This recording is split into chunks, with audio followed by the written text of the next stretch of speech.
주시기 바랍니다.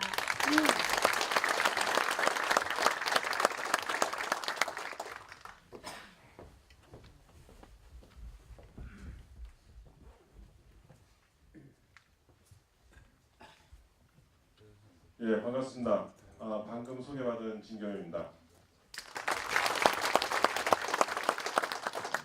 제가 어제 저녁에 여기 도착을 해서 쭉 둘러보고 여기서 저녁을 먹고 아침에 또 일찍 일어나서 이렇게 쭉 보니까 너무 공기도 좋고 너무 좋습니다. 그리고 이렇게 이른 시간에 이렇게 많은 분들이 이렇게 공부하러 모이신다는 게 참 놀랐습니다. 도지사님을 비롯해서 지금 경북 도정을 책임지시는 여러 간부님들이 노력이 상당히 대단하신 것 같습니다. 그래서 제가 졸강이지만 제가 주로 하고 있었던 일은 주로 소프트웨어 쪽인데 최근 한 4년 전부터는 제가 농업 분야에 와서 이 농업 분야 IT 기술을 접목하는 일을 하고 있습니다. 그래서 그런 부분들에 대해서 혹시 전문적인 용어가 나온다 하더라도 전혀 그런 거 신경 쓰지 마시고 그냥 그런 게 있구나 정도만 그냥 이해하시고 요즘 이런 내용들이 있구나라고 이해하시면 될 것 같고요. 또 저보다 또 전문적인 분들도 많이 계세요. 보면 여기 보시면 그 경상북도 농축산을 책임지시는 분들 많이 계신데 혹시 제가 좀 부족하더라도 그분들에게 또 양해를 구하도록 하겠습니다.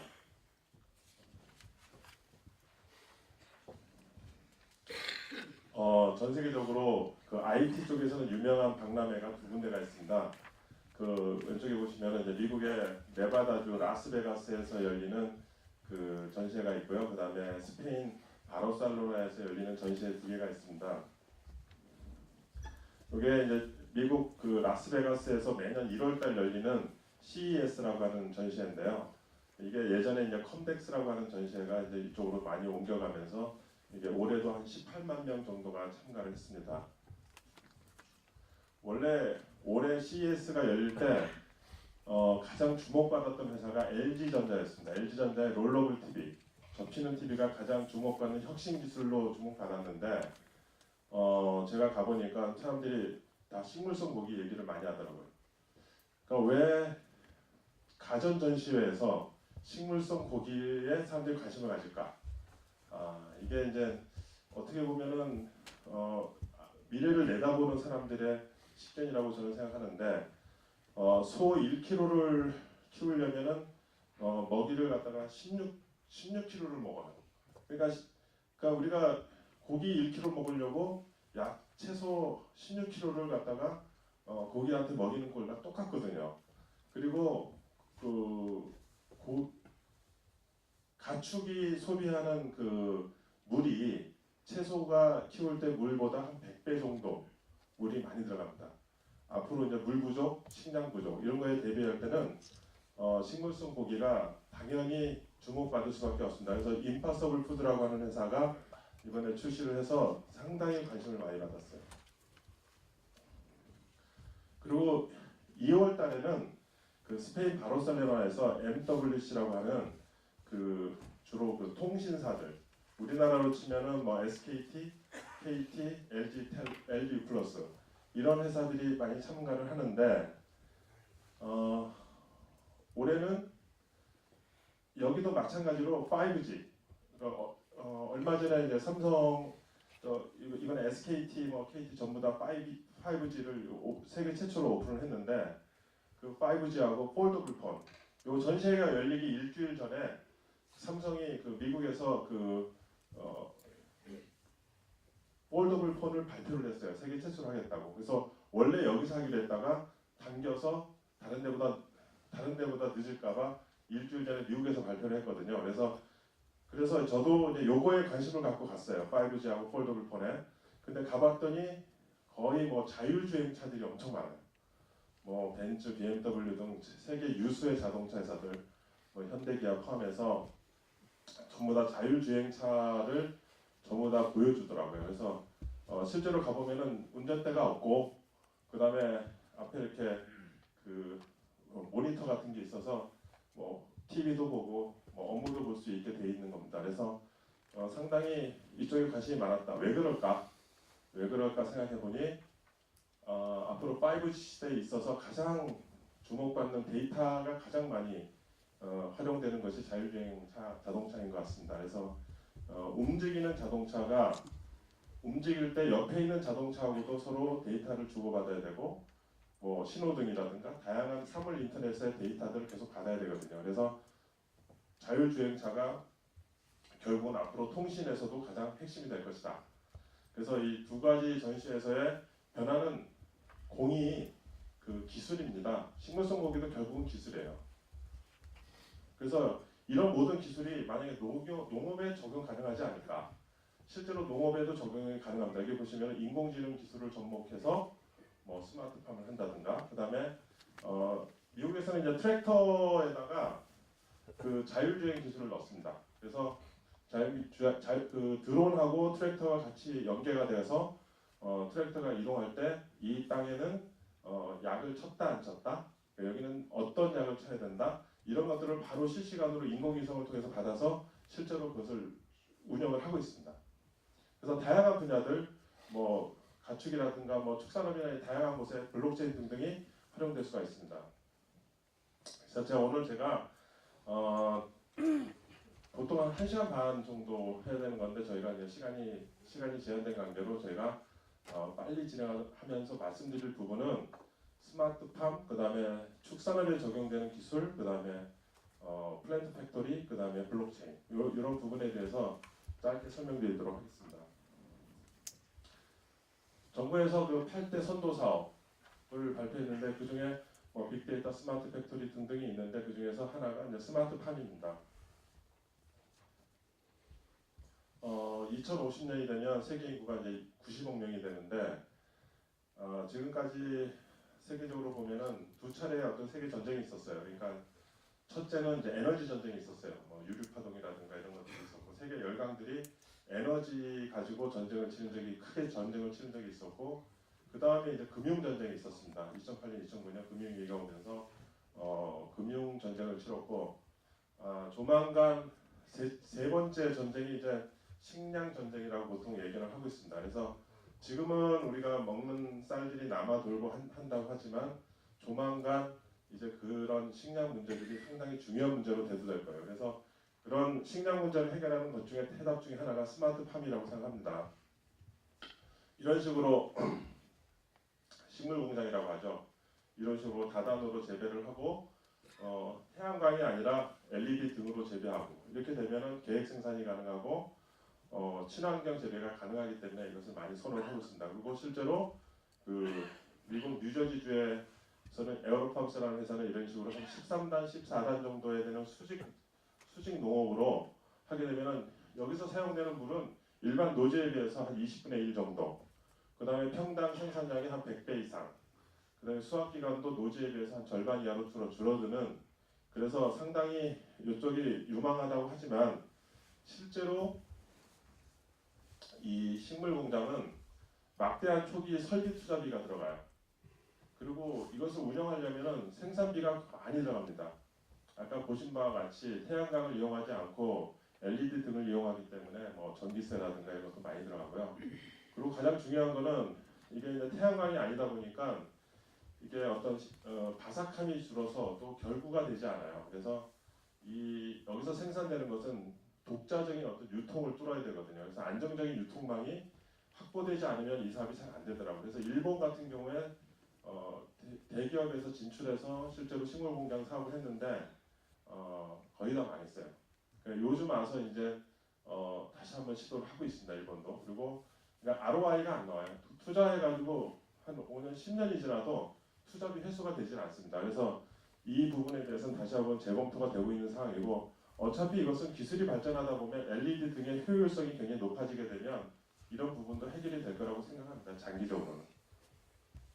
그래서 일반적으로 스마트팜 잘 아시겠지만 농업의 정보통신 기술을 결합해서 지능화된 농장을 만드는 것이 스마트팜입니다. 그래서 농장 내에 있는 다양한 그 사물 인터넷 기술을 적용해서 환경 요소를 분석하고 그 온실 안에 있는 어떤 최적의 환경을 유지해서 최대한의 어떤 생산성을 만든다 하는 것이 이제 스마트팜입니다. 그게 이제 스마트팜은 한 3세대 정도로 분류를 합니다. 그래서 1세대는 여기 보시면 이제 1세대 같은 경우에는 그러니까 일반적으로 이제 그 냉난방, 그 다음에 환기를 위해서 문을 개폐하는 정도 이런 어떤 편의성에 중점이 돼 있는 거고요. 2세대는 거기에 더해서 이제 이런 그 온실 내에 있는 다양한 어떤 센서 정보를 받아서 온도가 올라가면 그거에 따라서 양액 조절을 어떻게 하고 하는 다양한 복합 환경 제어가 되도록 하는 것이 들어가 있고 또 클라우드에서 서비스하는 게 들어가는 거고요. 3세대로 넘어가게 되면 거기다 또 더해서 복합 에너지 관리, 어떤 특정 에너지를 가지고만 운영되는 게 아니라 이 에너지가 다른 에너지로 전환되면서 에너지 효율성을 높인다든가 그 다음에 로봇이나 지능형 농기계에 도입되면서 작업의 자동화가 이루어집니다. 그래서 하지만 우리나라는 현재는 요새 여기 1.5세대 정도 머물러 있다라고 보고 있습니다.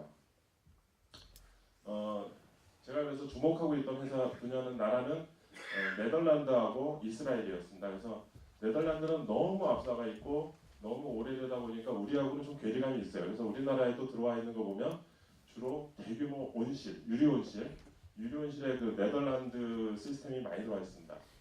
반면에 이스라엘은 어떻게 보면은 이제 그 국민성이라든가 이런 것들 보면 저희랑 좀 비슷한 것 같아요. 그래서 이스라엘 많이 주목을 했는데요. 이스라엘에서 보면 두 가지 시설, 이제 수경재배 시설하고 지중 열교환 시스템에 대해서 간단히 설명을 드리도록 하겠습니다. 이게 이제 이스라엘에 있는 이 온실인데 이 안에 이제 수경재배 시설이 같이 이렇게 되어 있습니다. 이게 한 동에 한 150명 되는데요. 이 안에 들어가 보면 이제 이렇게 이제 온실이 운영이 되고 있습니다. 그래서 이 모든 시설, 온실, 수경재배 시설 등등 포장 다양한 것들을 그 컨테이너 40피트짜리 컨테이너 하나에다 다 담아서 전 세계에 수출을 해요. 그래서 거기 가면은 한 달 정도 기초공사하고 온실 설치해서 한 달 지나면 이제 수경재배로 물건을 이렇게 농작물을 생산할 수가 있습니다. 그래서 저희도 이거를 수입을 해서 경기도 포천에 저희가 이제 이거 두 동을 만들어서 지금 테스트하고 있습니다. 근데 해봤더니 퀄리티가 굉장히 좋아요. 그래서 일단 저희가 생산해서 지금 테스트용으로 나올 때부터 지금 여기저기 이제 지금 납품 요청이 와서 지금 납품이 지금 진행되고 있는 단계에 있고요. 그래서 한번 동영상 한번 눌러주시겠습니까? TAP is proud to present TAP Kit, affordable hydroponic 아래에 이제 business. The TAP Kit is a revolutionary 번역된 게 do-it-yourself kit 나오니까요. for 번역된 microfarming. 상관없어요. Our unique NFT hydroponic system 겉으로 보면은 되게 production 온실이 좀 시설이 좀 이렇게 좀 좋아 보이지 않다고 생각하는데 사실은 저게 다 60년 동안 이 온실을 했고 양의 그 수경재배를 한 20년 동안 한 회사입니다. 전 세계적으로 베트남에는 한 10여만 명 정도의 그 수경재배 대형 온실도 납품했고요. 이런 식으로 컨테이너 하나에 150평 시설이 다 들어와서 이렇게 이런 식으로 그냥 통관이 다 들어오면 여기 보시는 것처럼 이렇게 자재들이 있습니다. 그래서 이런 식으로 한 3주에서 4주, 일명 4주까지 그래서 이런 식으로 이제 공사를 합니다. 그래서 이 안에 이제 모든 수경재배 시설이 모두 다 들어가게 되어 있죠. 그리고 농업인이 아니라도 그냥 일반인들 저희 같은 그런 대학 졸업하고 계속 사무직을 했던 사람들도 바로 이 매뉴얼에 따라서 일을 할 수 있게 만들어져 있습니다. 그래서 실제로 저희 농장도 연대 정액과 나와가지고 막 이런 거 저런 거 하다가 농업 쪽에 와서 일하게 보겠다고 한 친구가 있어서 그 친구랑 저랑 해외 사업을 하다가 이걸 보고 본인이 한번 해보겠다고 해서 지금 거의 수경재배 전문가가 됐어요. 한 3개월 정도 이제 이스라엘 친구들 와서 이제 가르쳐 준 것도 있지만 이제는 대부분의 어떤 이 작물의 특성이나 이런 것들에 대해서 상당히 높은 수준에 올라가 있더라고요. 그래서 저희가 이제 요거를 어차피 앞으로 농업은 이제 도시농업으로 많이 전환이 될 거기 때문에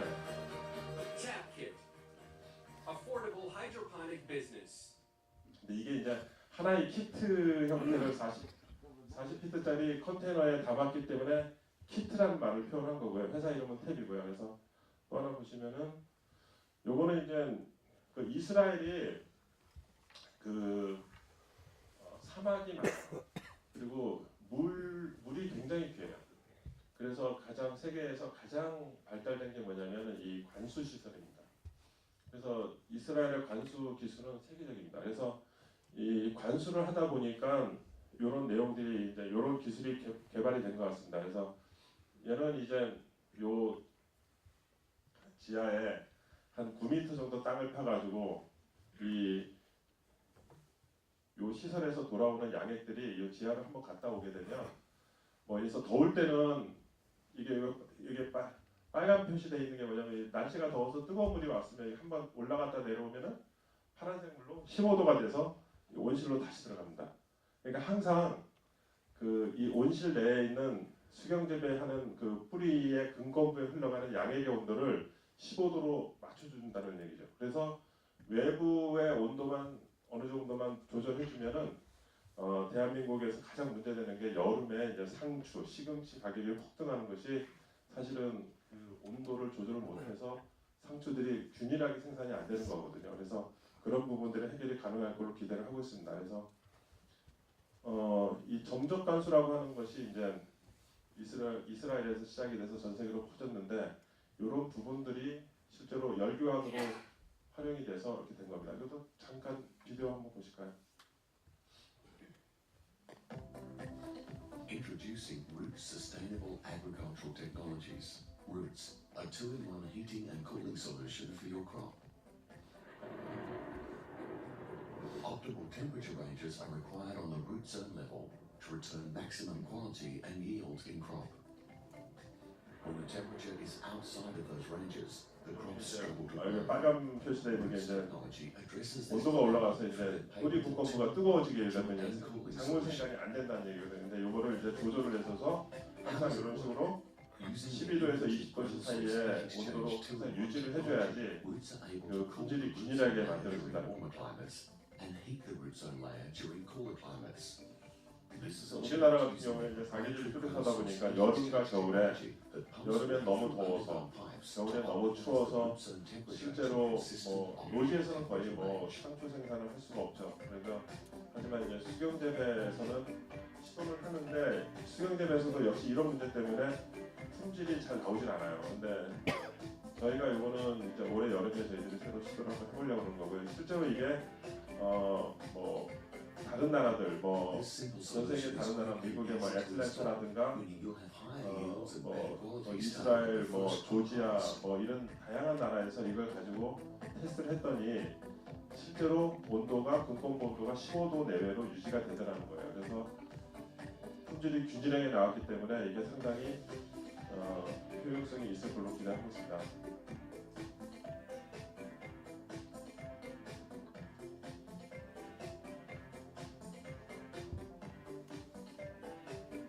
이게 이제 아래 여기 오른쪽에 보시면 여기 이제 땅을 파가지고 9m 정도 땅을 파가지고 이렇게 호일링 한 거거든요. 그래서 이게 올라와서 여기 온도를 통해 가지고 쭉 전체 시설로 이제 돌아가는 거죠.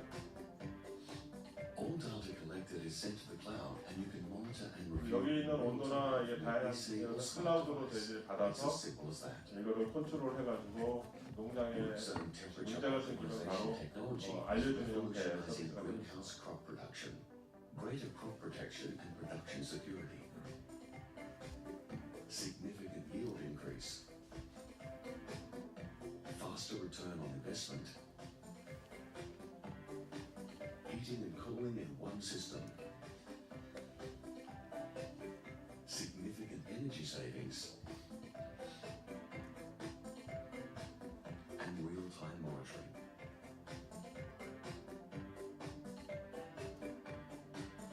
Root Sustainable Agricultural Technologies.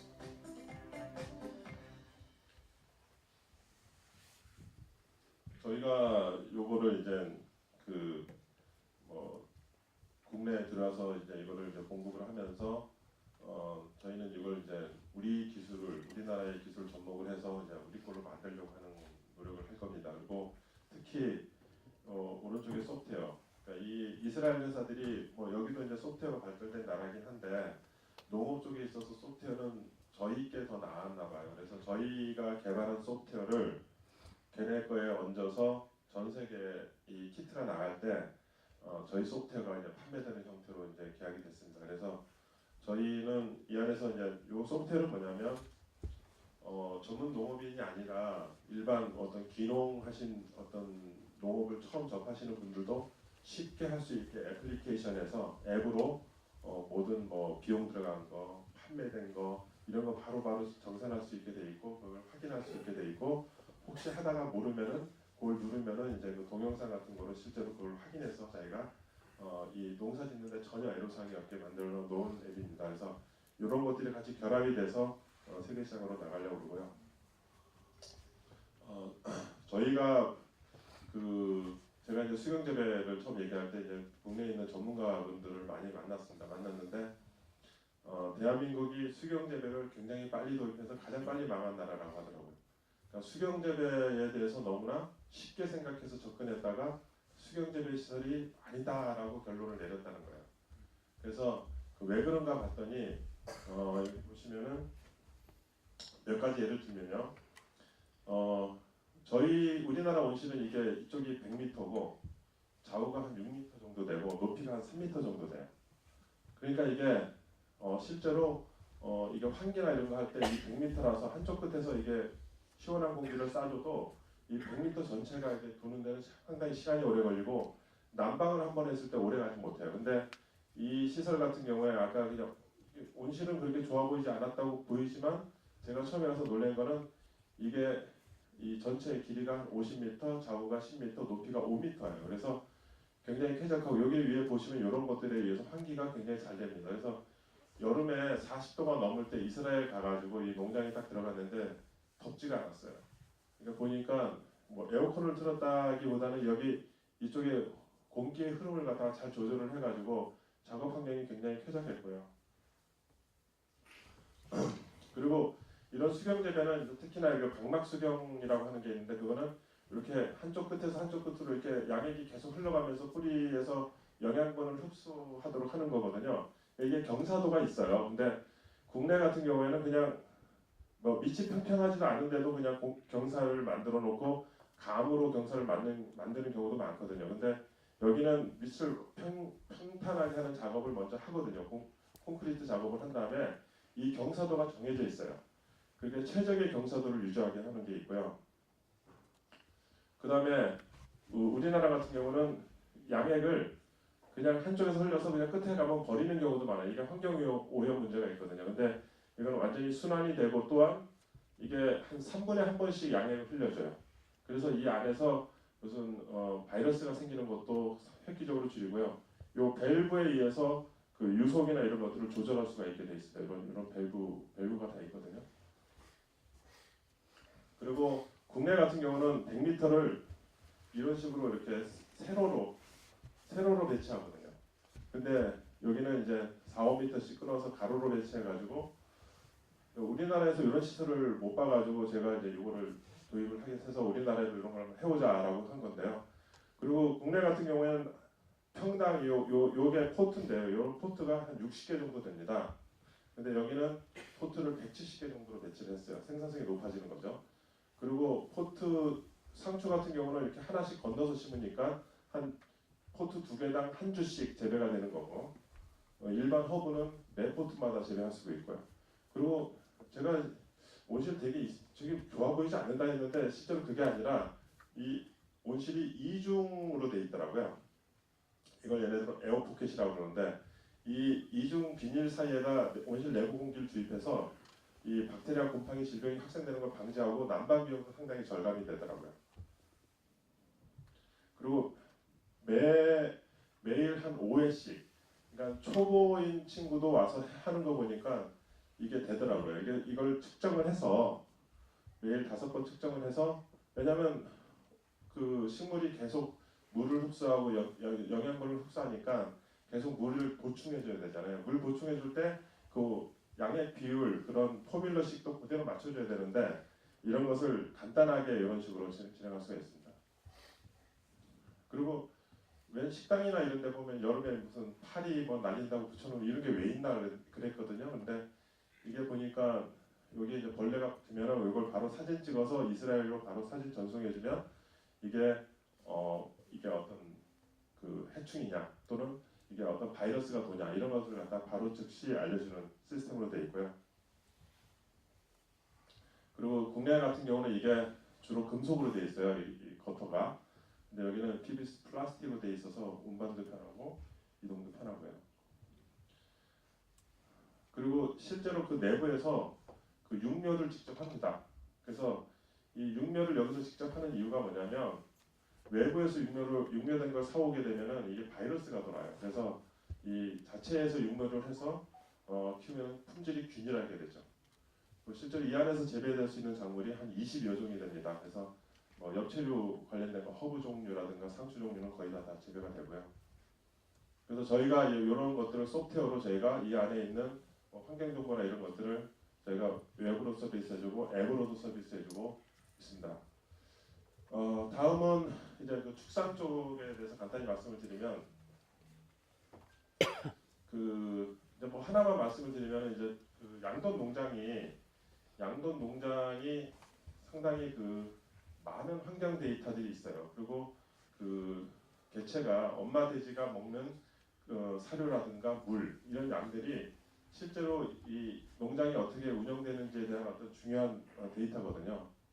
전 세계에 지금 현재 있는 돼지가 키우고 있는 돼지가 지금 현재 한 9억 두 정도 있을 겁니다.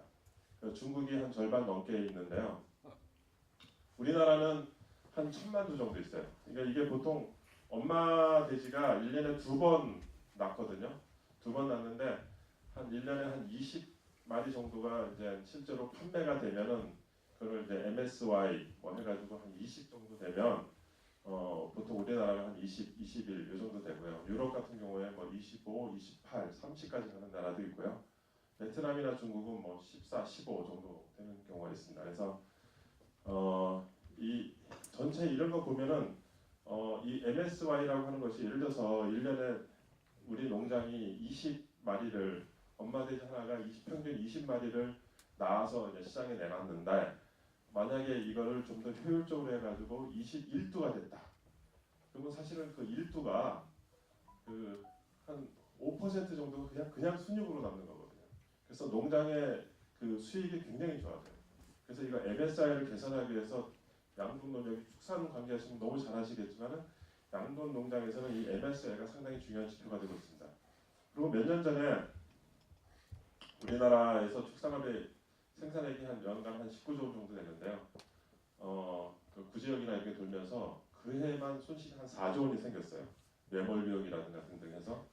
그러면 이게 왜 그러냐? 그러면 이게 질병이나 전염병이 돌았을 때 사전에 준비하는 게 필요하다는 거죠. 그래서 전염병이나 질병을 조기에 탐지하는 게 상당히 필요합니다. 그래서 이런 노력들이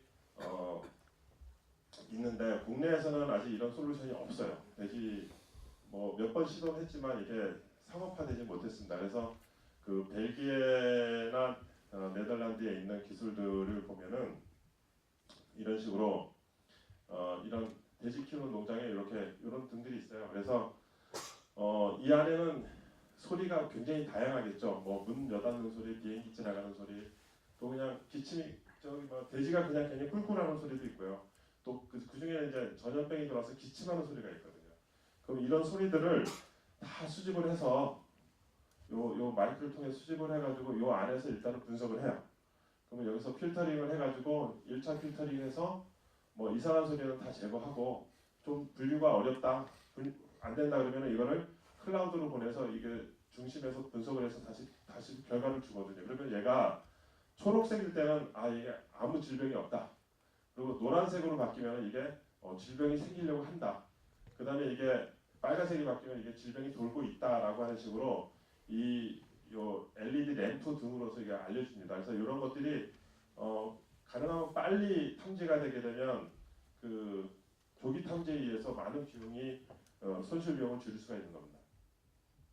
그리고 양돈 농장에는 그 자동 급이기라든가 뭐 분사 급이기, 선별기, 음수기 등이 있는데 다양한 환경 센서까지를 전부 다 이런 ICT 장비와 연계돼서 수집해서 돌리게 되면 실제로는 상당히 MSI가 올라가는 거죠. 대부분은 이런 사료 자동 급이기가 있어요. 그래서 실제로 농장에 보면 예전에는 농장에 가면은 그 농장주가 아침에 가서 한번 쭉 둘러보고 어디 좀 이상한 돼지가 있으면 이렇게 데려와가지고 얘가 어디 아픈지 확인하고 이렇게 뭐 약을 주고 뭐 이렇게 했었는데 요즘은 이게 개체별로 전부 다 그 엄마 돼지 같은 경우 개체별로 전부 다 인식이 되게 돼 있거든요. 그래서 그거를 아침에 와서 이제 그 내용을 급이기랑 연동된 데이터를 보게 되면 몇 번 돼지가 사료를 잘 안 먹었다, 물을 잘 안 먹었다 이런 데이터가 있어요. 그러면 그 컴퓨터를 보고 그걸 보고 그 개체만 가서 확인을 하면 되거든요. 그래서 요즘은 이제 대부분 그런 양도 농장이 많이 현대화가 돼서 이런 식으로 가고 있고요. 그 다음은 이제 저희가 그 식물 공장하고 좀 다른 개념인데 이거는 국내에서는 얘기가 별로 없는 내용인데 저희가 처음으로 하고 있어요. 그래서 이게 뭐냐면 미국 MIT 대학의 칼렌 파퍼라는 교수가 이제 이런 오픈 에이지라고 하는 이런 걸 만들었어요. 그래서 오픈 커뮤니티인데 이 칼렌 파퍼 교수랑 같이 동조하는 전 세계에 있는 사람들이 이걸 관심을 갖고 이 프로젝트에 참여를 하고 있습니다. 그래서 한국에서는 저희가 참여를 하고 있고요. 2015년도부터 시작을 했습니다. 그래서 이게 뭐냐면은 그러니까 이런 조그만 컴퓨터예요. 컴퓨터 안에 다양한 센서나 뭐 LED 등, 뭐 카메라, 뭐 양액 공급기, 뭐 여기 있는 것도 전부 다 들어가 있어요. 이게 컴퓨터인데요. 이게 푸드 컴퓨터라고 하는 거죠. 자, 이걸 왜 하냐? 여기 경상북도에 보면 의성에 가면 마늘이 유명하잖아요. 그러면 어느 특정 지역의 특산물이 굉장히 유명한 것은 그 지역의 특산물에 맞는 기후 조건이 다른 데보다 좋은 거예요. 그럼 기후 조건이라고 하는 것은 여기서 보시는 다양한 이런 센싱할 수 있는 이런 정보들이 있거든요. 그러면은 처음에 씨를 심어서 수확할 때까지 똑같은 기후 조건에 맞는 환경을 제공해 준다면 똑같은 퀄리티의 특산물을 만들 수 있다라고 하는 것이 이 오픈 에이지 커뮤니티의 출발점이었습니다. 그 왜 그러냐면 미국에서 그 사과를 이렇게 소비자들이 소비할 때 그 칼렌 하퍼 교수가 이제 동영상에서 얘기를 하는 건데요. 그 사과 하나를 소비할 때 이게 과연 얼마나 걸렸냐? 그러니까 사과를 따가지고 소비자가 먹을 때까지 시간이 얼마나 걸렸냐? 그래서 제가 이제 다른 데 이제 가면 시간 많을 때 물어봅니다. 얼마나 걸릴 것 같아요? 막 물어보면은 뭐 한 달, 두 달, 뭐 이렇게 얘기하는데 11개월이 걸린대요. 그리고 미국의 경우입니다. 그리고 그 11개월이 걸려서 내 입에 들어가는 사과가 영양분이 그 중에서 90%가 손실이 돼요. 그러니까 이게 상당히 문제죠. 물류의 문제죠. 그러니까 생산에서 소비되는 것까지의 어떤 물류가 글로벌하게 만약에 돌아다닐 때는 이게 굉장히 큰 문제가 됩니다. 그 물류 비용도 많이 들지만 이런 영양분이 손실된다거나 뭐 본래의 어떤 그 맛이나 이런 것들을 느낄 수 없는 거죠. 그래서 지금은 기술적으로 이런 식으로 하는데 이 LED 등이 태양광만큼의 성능이 없기 때문에 지금 뭐 염체를 정도로 하고 있습니다. 그래서 뭐 예를 들어서 이게 제가 볼 때 한 10년이 지나야 될 것 같은데 10년이 지나면 아마도 보르도의 포도, 와인 같은 것들을 뭐 이렇게 우리 여기서도 경상도 도청에서도 어딘가에다가 창고에다가 그거를 이런 푸드컴퓨터 시설을 통해 가지고 보르도 와인을 만들어서 여기서 실제로 포도를 만들어서 마치 그 프랑스 와인이나 똑같은 맛을 낼 수 있게 할 수 있는 그런 때가 올 거라고 생각합니다. 그리고 그렇다면 중요한 게 뭐냐면 이런 그 씨를 뿌려서 수확할 때까지 그 시간 동안에 이런 데이터들이 하나의 디지털 콘텐츠거든요. 그럼 이거를 갖다가 판매를 해야 되거든요. 누가 이걸 재배한다 그러면. 그래서 그거를 갖다가 판매하기 위해서는 그런 레시피를 만들어야 돼요.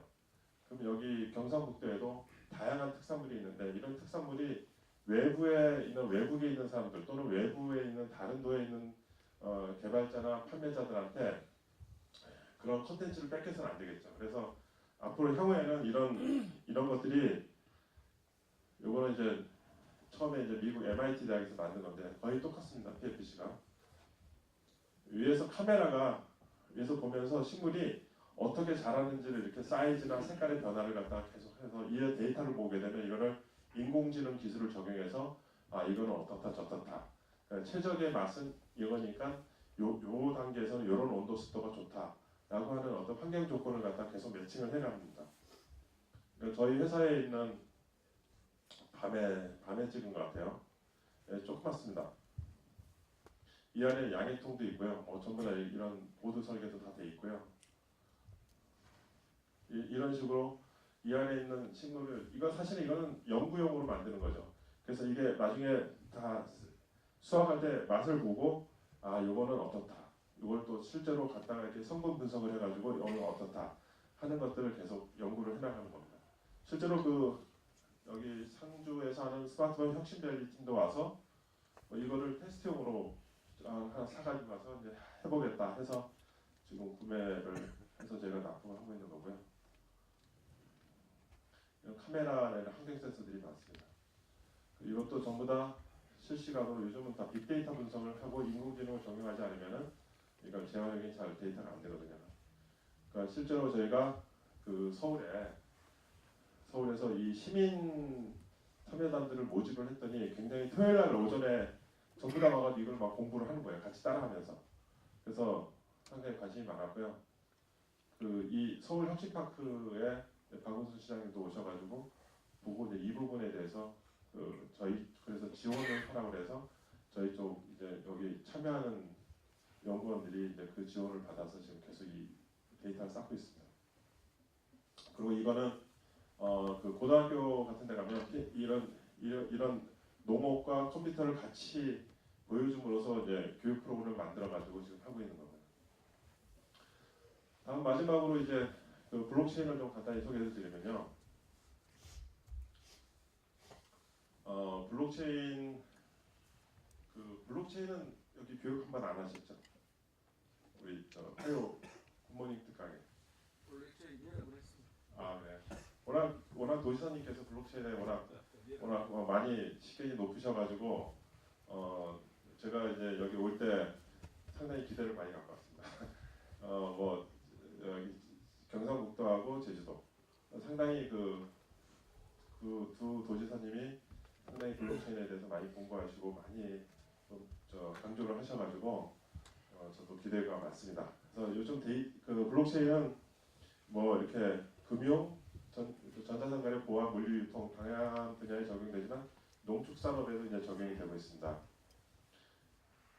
이게 이제 브라질의 농장에서 네덜란드의 슈퍼마켓 체인인 알버트 하인까지 오는데 이 전체적인 생산 이력 추적을 갖다가 제조부터 유통 이력까지 전부 다 실제로 이 상점에서 이렇게 찍어보면 전부 이 유통 이력을 블록체인 데이터베이스에서 정보를 가져와서 확인이 가능합니다. 그래서 이게 과연 믿고 먹을 수 있느냐 하는 게 가능한 거고요. 그다음에 까르푸에서는 이런 신선도가 필요한 어떤 식품 이력 추적을 하고 있어요. 이건 실제로 블록체인을 적용하고 있고요. 특히 방사 사육닭, 진짜 우리가 이 닭을 방사에서 키웠는지 알 수 없잖아요. 이런 부분들의 생산 이력을 추적하고 있고요. 중국 월마트는 IBM하고 칭화대랑 같이 해서 돼지고기하고 미국산 망고에 블록체인 기술 적용을 해서 돼지고기에다가 센서를 부착해가지고 얘가 이제 사육 환경이 어땠는지 이런 것들을 자동으로 저장하게 해서 이게 내가 먹는 돼지고기가 진짜 믿을 수 있는 농장에서 제대로 생산돼서 믿을 수 있는 유통 단계를 거쳐서 나한테 왔구나라는 것을 알 수 있게 하고 있습니다.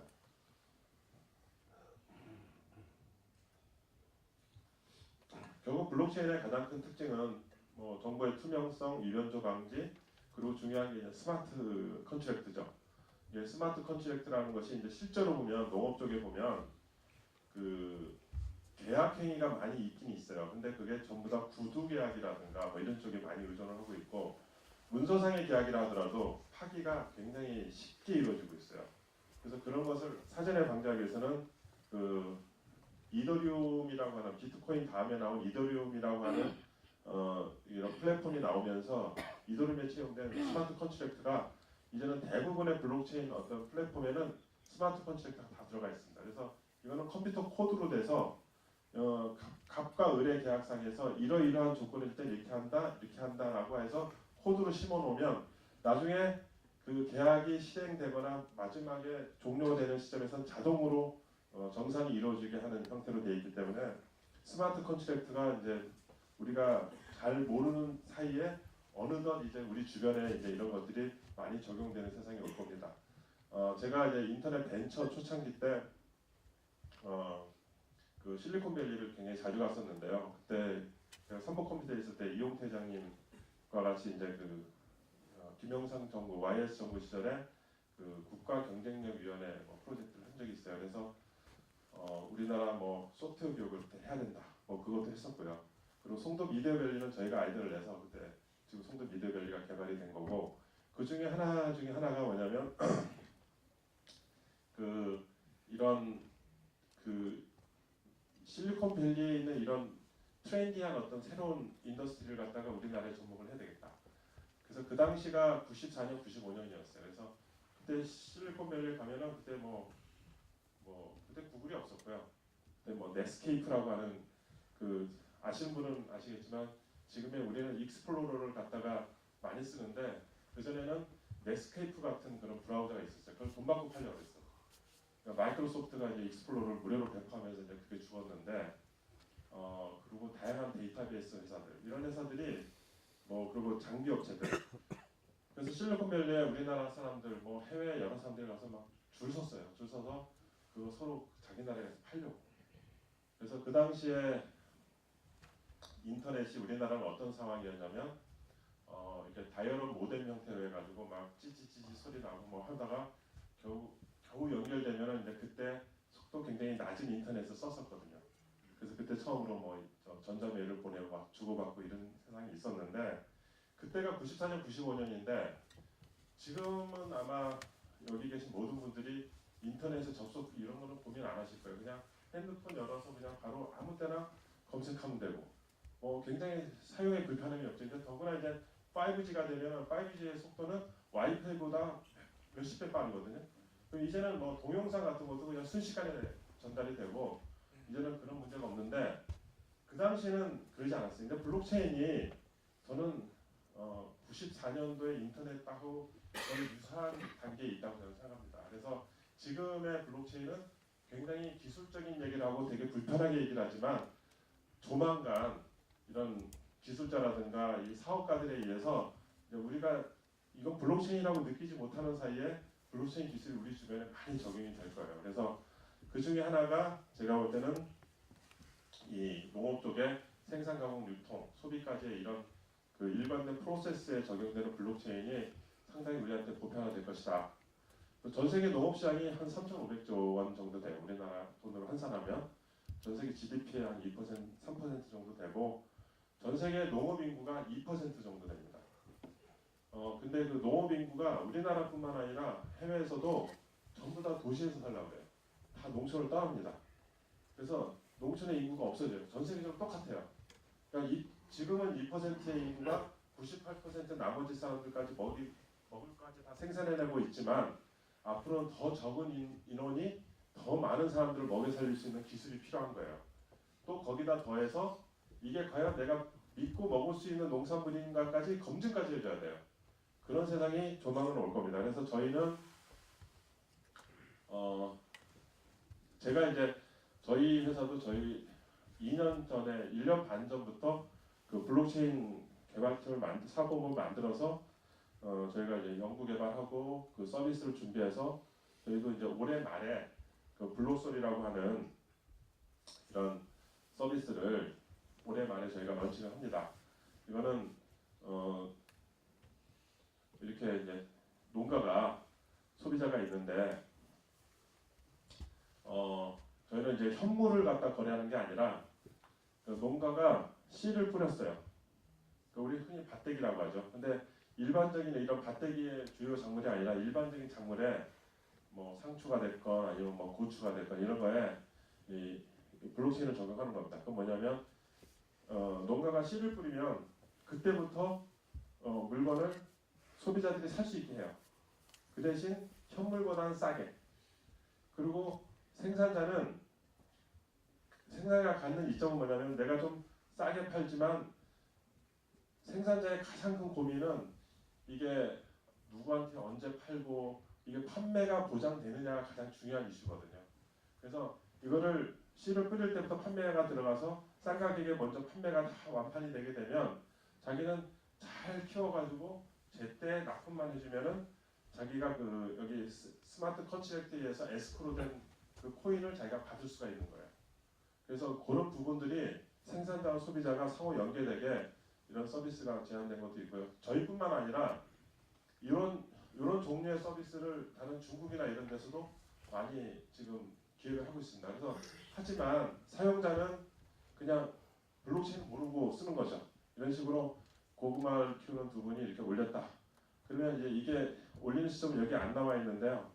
이게 아마도 뭐 한 1월 달 정도 될 거예요. 그러면 이게 3월 2일 날 배송하는 거로 해서 이게 예약 구매를 하기도 하는 시스템입니다. 그래서 일반적으로 그냥 사용자들은 그냥 블록체인 몰라도 쓸 수 있게 이렇게 하는 거고요. 그리고 저희가 또 하나 사례는 저희가 이제 카이스트하고 같이 그 연구과제를 했습니다. 그래서 이 연구과제 된 게 전라북도 완주에 보면 완주 로컬푸드가 있어요. 우리나라 로컬푸드 중에서 가장 잘 돼 있는 데인데 완주 로컬푸드에 가보시면 그 두유를 사가지고 거기다 이렇게 코드를 찍어보면 이 콩이 어떻게 생산됐고 어떤 콩이었고 어떤 생산과 어떤 유통을 거쳤는지를 다 확인할 수 있는 시스템을 저희가 거기다 개발을 했습니다. 그래서 이게 뭐냐면 GS1이라고 해서요. 글로벌 스탠다드 1이라고 해서 이거는 세계 표준이에요. 세계 표준의 농축산물을 처음 적용을 했고요. 여기 보시면은 이게 이제 우리가 보통 보면은 바코드가 1차원이거든요. 그냥 뭐 이렇게 삼다수나 뭐 이렇게 뭐 생수 어떤 생수를 보면은 생수통이 있고 위에 그 커버가 있고 그다음 안에 생수 내용물이 있잖아요. 근데 이거는 보통 생산할 때는 물은 따로 콩은 따로 해가지고 나중에 이제 그냥 조합만 하는 거잖아요. 근데 이 그 바코드 2차원 바코드를 찍게 되면 이 생수물은 어디서 왔고 이 생수통의 소재는 어떻고 누가 생산했고까지 되는 세부적인 정보까지를 전부 다 파악할 수 있는 게 2차원 바코드거든요. 그 2차원 바코드로 적용이 된 겁니다. 그리고 저희가 작년부터 시작해서 농축산부에서 처음으로 이제 그 블록체인으로 그래도 뭐 연구과제 하나 해라 해가지고 처음 나왔는데 저희가 지원해서 제가 수주해가지고 지금 블록체인 기반의 농축산물 이력 관리 시스템, 그러니까 생산 이력, 운송 이력, 품질 이력 이런 것들이 다 관리가 되고 이거를 소비자가 그냥 찍어보면은 이런 이력들을 확인할 수 있는 연구과제를 저희가 지금 수행 중에 있습니다. 이게 마지막 장표인데요. 제가 그 도지사님한테 부탁드리고 싶은 겁니다. 이게 이제 이스라엘 시몬 페레스 총리, 그러니까 제가 만난 이스라엘 사람들 보면 거의 대부분이 가장 존경하는 사람 누구냐 그러면 이분을 얘기해요. 시몬 페레스 총리를 가장 존경한다고. 그러니까 왜 그런가 했더니 이분이 그 엔테베 그 인질 구출을 할 때 한 사람도 안 죽고 전원 구출에 성공하는 그런 신화를 이뤘고 이분이 장관만 한 10몇 번 한 것 같고요. 총리 3번, 대통령도 한 7년, 8년 하셨고 노벨 평화상도 수상하셨고. 근데 이분 말씀 중에 제가 이제 한 3년, 4년 전에 처음으로 이분 책을 읽으면서 본 내용 중에 이 내용이 제일 마음에 들어서 이거를 제가 꼭 도지사님한테도 이제 이 부분을 꼭 아주 강조를 드리고 싶습니다. 그래서 우리가 보통은 농업 그러면 노동이 95%고 기술은 5%로 생각하는데 이거 반대죠. 농업은 95%가 과학이고 농업 노동은 5%에 지나지 않는다.